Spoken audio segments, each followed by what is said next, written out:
Tulong-tulong ang mga rescue team sa pagbungkal ng semento sa loob ng isang lumang water refilling station sa Pasay City kahapon.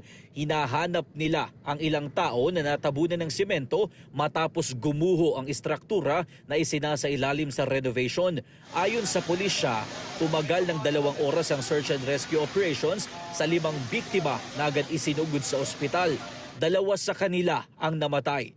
Kabilang ang isang senior citizen na foreman at isang construction worker. Sugatan ng 3 pang trabahador.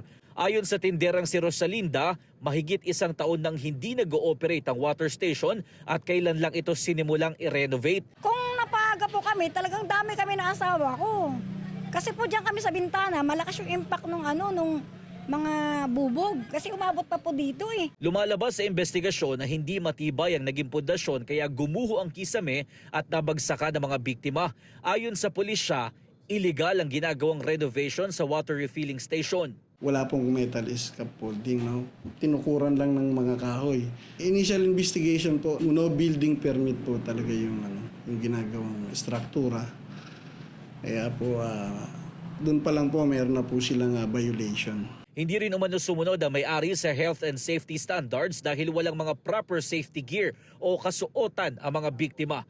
Dahil dito, posibleng maharap sa reklamong reckless imprudence resulting in homicide ang may-ari ng nire-renovate na istruktura.